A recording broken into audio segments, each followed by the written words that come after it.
I'd love to see your dog. And you'd say, oh, can you go bring your 4 dogs in here? Probably not, because it would be total chaos. But I mean, even on social media, I'm starting to put my dogs in the shot with me because why Right. not? Let people really see who I am and what I care about.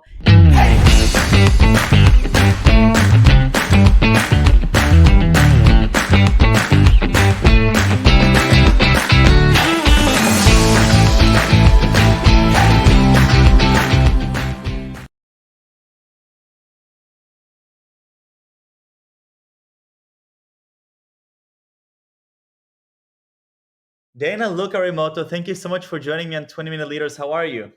Great. Thank you for asking. It's been quite a whirlwind 2020. We were supposed to do this last week when the fires broke out in California. So just as we thought, we've seen it all, where it looks like there's a little bit more coming. But we're doing it. So I'm very thankful for being so generous with your time and for being so flexible. Sure. First of all, to start off, you have 4 dogs, among them 15 legs. Only 3 of them can hear. Tell me a little bit about your rescue dogs. Well, they're rescues. So, like all of us, they are differently abled. One has 3 legs, one can't hear, and we love them all. I love it. What are their names? Leo, Leilani, Scooter, and Lily. Ah, I love it. Very, very cute. Wonderful. Okay, so Dana, before we get to talk about some of the topics that we discussed that I think are going to be fascinating, whether it's about gender equality or work-life balance, I'd love to hear a little bit about your journey because you've done so many different things, from being on advisory boards to creating organizations to now coaching leadership, to different leaders and leadership styles, to speaking engagements. So who are you, and what motivates you? I am clearly someone with ADD and someone who likes to experiment, and Right. I'm definitely motivated and inspired by making an impact on the world. And so, in a lot of ways, having hired and trained, developed, mentored thousands of people over 20 some years, primarily in Silicon Valley, I feel like, I can honestly say I have made a difference. However, I have a real impatience for action, which is also very Silicon Valley. And so I would like to help more people universally. And that's kind of the mission I'm on now. What is that? So what does that even mean, that you're coaching and helping people, whether it's in Silicon Valley or elsewhere? But what does that mean for you to help make an impact by helping others? Yeah. One of the reasons I dabble in so many different methods and mediums, having a book now and a podcast and posting on Instagram and having a full executive coaching practice with C suite members of different kinds of companies, including founder led companies. It gives me a chance to really work in different ways with different people, some short term, some long term, some quick hit, some really over horizon work and strategy. So I have all these different vantage points of working with individuals and helping them with where they want to go. So you're looking at all these hundreds or thousands of people that you're saying. Give me some things that often come up. What are some things that oftentimes you see pattern recognition and you're saying, I've seen this before. I'm seeing this type of behavior. I'm seeing this type of thing that maybe if I look at that case study, I can bring that in and help. For sure. So people confuse management with leadership every single day. And there's a clear and distinct difference. And I'm really interested in helping people with leadership, whether they're the leader of their life, the leader at work, the leader in their marriage, the leader in their career, the leader in their education. I really am interested in helping people lead. And so you mentioned that book that you've written. So tell me a little bit about that and how that ties into this work with mentorship and coaching. Yeah. I hit my head pretty hard many times, and I guess I'm a slow learn in terms of work life balance and believing I can have it all by doing it all at one time. And of course, women in particular in Silicon Valley, we have all these great muses who make it look like that's possible. Well, the truth is, it's not. We actually all have limits. And without serious help, serious outsourcing, serious financial wherewithal, et cetera, it's really not possible to have it all at one time. And so what I've really learned and proven over time, and now I'm helping others to figure out for themselves and their organizations, is that you have to give something up to get what it is you really want. And most people don't even ask themselves, what is it I really want situationally and relatively? Right. So I mean, when every time like we say work-life balance, immediately the 21st century has given rise to this idea of work-life balance, and a lot of different people are talking about it. Throughout high school, the mantra that my principal had was balance, balance, balance. Everybody's talking about balance. As a go-getter myself, I can testify. There's 24 hours in a day. Sometimes I feel like I'm like any minute that I'm doing something, I feel like I'm missing out on that other thing. Talk to me a little bit about your take on this work-life balance. What does it take to really succeed, and what does it mean to be authentic enough with yourself to be able to forgo some other things that maybe the social norm won't really let you? Yeah, so the social norm is a big part of it. I'm glad you brought that up. So there's these shoulds. You should do this, you shouldn't do that. And someone also might be someone you emulate or your muse or your role model or your mentor. And you think, oh, they do it this way, so I should too. Well, one size never fits all. One size only fits one. So there's five key areas of life that we all share universally. And they are career, family, friendships, community, and your own well being. And so, what happens when you're constantly running like a hamster, sprinting inside of a marathon in this wheel on this teeter totter? You might hit balance for a moment, but it comes with a really high cost. Right. And then you're usually depleted, exhausted, sick in some cases, like I talk about in my book. And you roll out of the wheel and then you kind of like hit reset and you get right back in the wheel. We don't do anything different. It sounds like And you then were you just alluding to start some. running. It sounded like you were alluding to some specific example that I'd love to hear. Sure. I used to get pneumonia 1 to 3 times per year. Pneumonia 1 to 3 times per year. Yep, like clockwork. Really? Pattern recognition. Predictably, I would know it was coming and So it still was work so myself it was anyway. seasonal based on how much work you had. Yep. And so, okay, so tell me about this experience. You're getting pneumonia seasonally 2 or 3 times a year. You realize that it's part of your work. I'm guessing that you're still working very hard. You're allowing yourself to get pneumonia for quite some time, right? Yes, years, years and years. It's like this total type A overachiever, single mom at the time, really thought I was striving for something, not realizing, and it's a little corny, but it is the journey, it's not the destination. And if you are someone who's very motivated, very high achieving, there's no destination because there's another mountain to climb anyway. Right. And no one says, let me sprint the marathon. 100%. And then they win. 100%. I remember vividly my family and I, we were climbing Mount Kilimanjaro last year, and it was one of the hardest things I've ever done in my life. And as we reached the peak, we were telling ourselves the entire 8 days, "There's no way we're ever doing this thing again. This is awful. We're in so much pain." The second we hit the bus down at the bottom of the mountain, we were like, "Okay, so Everest next year? Like, what's happening?" So COVID hit, so maybe that's one of the reasons why we didn't go for that. But I can totally feel what you're saying. So now that you're helping others understand this through the book, what are you saying then? So what is the solution? Because I know for myself, I will not be satisfied if I do less work.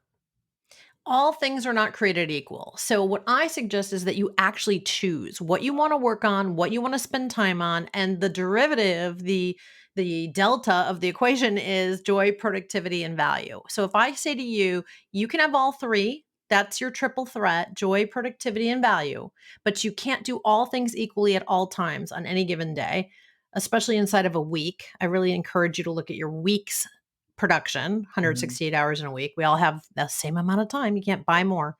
Then you might think differently about, okay, do I want to spend more time in career, more time with family? Are career and family my top? And then I'm willing to trade off a little bit on community and maybe friendships. But what about your well being? What about Right. you and taking care of yourself? Because when we come last, there's nothing to give. Right. Right. So then, I mean, these are definitely not things that we can do alone, right? I mean, I don't think that I could really be honest with myself sitting down, because there's so many different pools and so many different things that bring you into different areas. So how do people go about that? So I have a free quiz on settlesmarter.com/quiz, and it gives you at least a very quick, very simple 5 minutes or less baseline as to where you are when no one else is looking. So you take this quiz, it can be anonymous, it doesn't have to be, but it's not going to get shared with anyone but yourself. And so, depending on how explicit you are with yourself, you figure out where am I actually spending time Right. versus where do I really want to spend time? So the quiz forces you to make decisions and trade offs. And then it gives you a little bit of like a spider graph of where you're at versus where you want to be at. And then there's some tips and tricks and tools and traps to avoid on how to get there. Definitely, definitely. So, what patterns have you been seeing, at least with the work that you're doing, in terms of people's ability to find this balance, or if it's helping their work or it's hindering their work? Because obviously, there's so much connectivity here with their inner well being, their physical health, with the work they're doing. How does it all come together? Yeah, I like to say harmony beats balance every time, and harmony is what you get when you integrate. It's when we compartmentalize or separate ourselves or pretend we're one person at one work and one person at home. And especially in COVID, we all see everyone all the time. It's not like I don't see your kitchen behind you right now. I do. And it's not like you don't see my sign that I forgot to put away. And it's if you saw a little lower my camera, you'd be like, oh, your credentials are on the ground. Well, that's because my social media said take them off the wall and I have flowers, but I wouldn't normally have flowers. So we're just revealed. We're just ourselves. We're just human. And so when we stop compartmentalizing so much and we start making those conscious trade offs, things start to really shift for us Right. and we can really feel that joy, productivity, and value. So now you were saying, like, we're entering code, we're entering a new reality of where it's not even work-life balance, but the line between life and work is so blurred that in one moment I'm sitting here, and like you said, if we look at the camera just a little bit there, I have my dog sitting right next to me, and it's playtime in about 5 minutes, right, when this is over. So how do we balance this whole arena? We talk about it. And I would say to you, "What are you gonna play with your dog?" "Oh, I'd love to see your dog." And you'd say, "Oh, can you go bring your 4 dogs in here?" Probably not, because it would be total chaos. But, I mean, even on social media, I'm starting to put my dogs in the shot with me because Right. why not? Let people really see who I am and what I care about, and that's where rapport building and mirroring and alignment and fully understanding each other comes from, is finding something of commonality. This is what the number one thing is in dealing with gender issues, with dealing with diversity, equity, and inclusion issues. Find something in common. Like if you were wearing glasses right now and I'm wearing glasses right now, we could say we both have glasses. Who cares that you're younger than I am and a guy and I'm older than you are and a woman? Who cares? We both have glasses. You don't have glasses, so that fell apart there, but you know what Not I mean. yet. It's gonna happen. It's gonna happen sooner rather than later. But you're Yeah. mentioning gender equality or inequality and diversification. Give me your 2 cents on both those subjects. First, seek to understand before seeking to be understood. That's it. Solves everything. Clarify a little bit. What do you mean by that? Have you heard of the golden rule? I have, and I've heard of the platinum rule, which I believe you're going to allude to, right? I thought I invented the platinum rule. I can't prove it, but I put that into place in a company in 1999. And you are probably way better at research than I am. So I'm going to actually ask you to trade me this back and tell me, did that come out before 99? If not, I missed the boat. I should have coined that. We're gonna have to So look the for that. golden, Yes, go go ahead. ahead. No, no. What is the golden rule and the platinum rule? The golden rule, which comes apparently from the Bible, I'm spiritual, not religious. However, the golden rule is do unto others as you'd have done unto you. Right. The platinum rule is do unto others as they'd have done unto them. Hmm. If you don't know what somebody wants, you need to understand it Right. before you try to get them to see it your way. And because we're talking Silicon Valley and everything agile, I will add the equation for speed and enhancement of performance is 1 + 1 = 3. That's the collaborative model, which is your ideas and experience and mine together are moving us further faster. Right. That's how collaboration works. But if I were to just really try to push my agenda on you, that's the golden rule. So as you're talking to leaders, C-suite executives, uh, how do you help them cope with this new era? Obviously, 2020 gave light to a lot of issues that are present, not just in the United States, but in the world in general. The Me Too movement over the past few years, the Black Lives Matter movement. So what's happening now as you're observing with the leadership scene, and what are some practical things that, as a leader, myself or my friends or anybody else who wants to become a good leader, what can we do to improve? So the first thing is something that I'm leading by example on, again, because I firmly believe, and I can prove it, that people follow what you do, not what you say. So I don't do diversity, equity, and inclusion training anymore.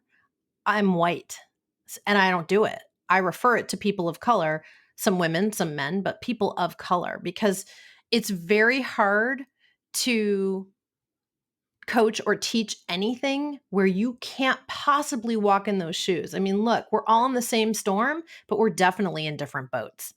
And you 100%. cannot ever assume you can relate to someone or step in their shoes or be where they've been if you haven't.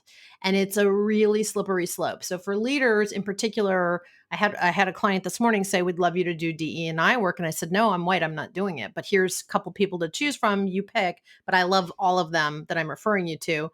And most of these particular leaders that I'm thinking about recently are also white.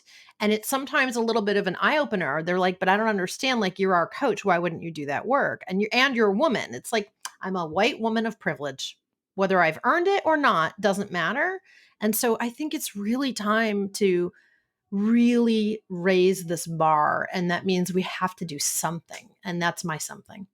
I love it. That is very, very inspiring. So I'd love to spend the last few minutes that we have to get to know a little bit better, and what really motivates you. Because over the years, having done so much, and being so in tune with the things that make you happy, and helping others achieve that fulfillment and understanding of where their joy, productivity, and sort of balance-ish lie. What do you really get excited about? Helping others that want to change the world so that I'm not feeling so much like I'm doing a lot of this on my own. It's too slow. And you also mentioned that you are a little ADHD, with the in the fact that you're a little impatient to wait for it to happen, right? Always. So how does that come into play? Do you work with a lot of different people so that you can experience a lot of different journeys, and by the time you move on to the next journey, the first one will have caught up and got to work?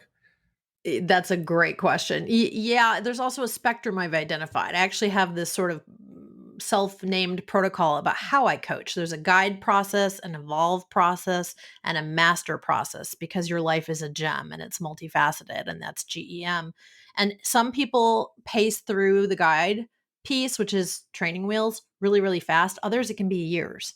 Some people get through sort of like, "Oh, I'm wobbly, but the training wheels are off." That's the evolve process really fast. Others are years. Master is I'm an autopilot and I no longer have to think about, "Oh, I'm going to turn left. I push the blinker down on the car." And that's where I want everyone to get. And then they've probably outgrown me or they can just check in occasionally for maintenance or whatever. And I'm cool with that. And not all coaches are cool with that. I don't need to coach people for life. What does that mean to coach? So let's go back a little bit and go up, 30,000 feet in the air. Why do executives and leaders need a coach? Because the average person thinks of a leader, a big time CEO, or we're thinking politicians, like, oh, they have it together, they know everything, they're moral, they know exactly what needs to happen. But it's not always the case, is it? No, and it certainly wasn't for me when I hired my first coach, which was when I was helping a founder grow and exit her business. Two heads are always better than one. I've always found that to be true. No one knows everything about anything. Yeah. And the sounding board, even if you have a fantastic board of directors, sometimes you just need to vent. You need structured venting and you need a sounding board who then may help you get back to solutions and options. So I am an avid believer, and not just because that's what I do for a living. I had a very serious coach my last company before I defected from corporate America. Is it difficult sometimes for leaders to hire a coach and to start the process feeling that they're maybe giving up some of that, ego or control that they had before, or they thought they had? That's a really good question. Yes, and I'm really clear. I do what's called a fit call before I coach anyone. It has Mm. to be mutual. We have to be on the same page. And if you're Right. not self-aware and if you don't want to shift and you don't want to transform in an accelerated way, I am absolutely not the coach for you. I'm all for healthy ego, but super inflated ego, I'm a pretty tough coach with. I'm pretty good at getting that back in check. Fragile ego, I don't coach people with fragile egos. It's just not What my does that jam. mean, fragile ego? Sometimes it's a victim thing. It's a super hypercritical thing. It's poor me. Look what the world's done to me. But here I am with this like pile of money and or big title. Like I don't have the patience for it. Interesting. Yeah. I'm also a mom, so that's the mom card. I love it. I love it. Okay, then before we leave, want to be. I want to thank you again, first of all, for being so generous with your time and being so flexible with all that's happened.